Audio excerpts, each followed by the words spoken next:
নমস্কার বন্ধুরা, মালবিকার হেসেলে আপনাদের সকলকে স্বাগত। আপনাদের অত্যন্ত পরিচিত রেসিপি আজকে আমি আপনাদের সঙ্গে শেয়ার করব।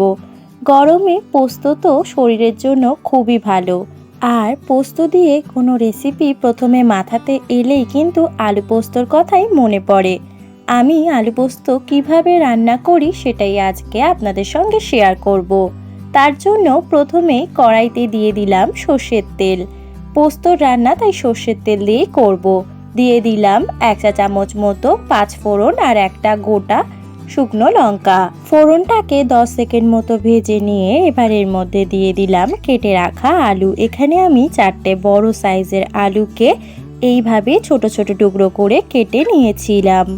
আলু পোস্ত তো খুবই একটি সহজ রান্না, খুব কম সময় হয়ে যায়। আলু সেদ্ধ হওয়া নিয়েই কথা। এবার এর মধ্যে দিয়ে দেব 1 চা চামচ হলুদ গুঁড়ো আর পরিমাণ মতো নুন আর হলুদটা দিয়ে এবার আলুটাকে ভেজে নিতে হবে।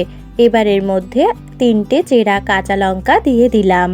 আলু পোস্ত রান্নাতে নুন আর হলুদের ব্যবহারই যথেষ্ট, কিন্তু আপনারা যদি চান তাহলে অল্প শুকনো লঙ্কার গুঁড়ো অ্যাড করতে পারেন।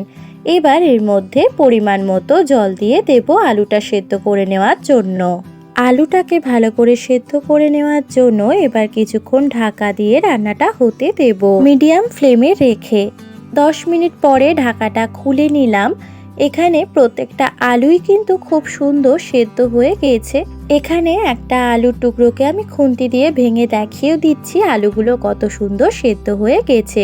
এবার এর মধ্যে দিয়ে দেব পোস্ত বাটা। এখানে আমি 6 চা চামচ পোস্ত বাটাকে 2টো কাঁচা লঙ্কা দিয়ে পেস্ট করে নিয়েছিলাম। আপনারা চাইলে আলু ভাজার সময়ও পোস্ত বাটাটা দিতে পারেন, কিন্তু শেষে দিলে স্বাদটা ভালো আসে। এবার পোস্ত বাটার যে বাটি ধোয়া জল সেটা অল্প দিয়ে দিলাম। আরও 2 মিনিট মতো রান্নাটা এবার হতে দেব।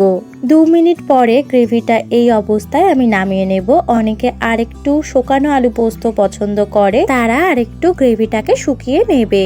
গরমকালে দুপুরে ভাতের সাথে থাকে যদি এরকম আলু পোস্ত আর তার সাথে একটু টক ডাল, তাহলে কিন্তু আর কিছুই লাগে না সাথে। টক ডালের রেসিপিও আমার চ্যানেলে শেয়ার করা আছে, আপনারা চাইলে দেখে নিতে পারেন। আমার এই রেসিপিটি যদি আপনাদের ভালো লেগে থাকে তাহলে লাইক করবেন, কমেন্ট করে জানাবেন আপনাদের মতামত, শেয়ার করবেন, সাবস্ক্রাইব করবেন আমার চ্যানেলটিকে। ফিরে আসবো পরের দিন নতুন কোনো রেসিপি নিয়ে। ততদিন ভালো থাকবেন।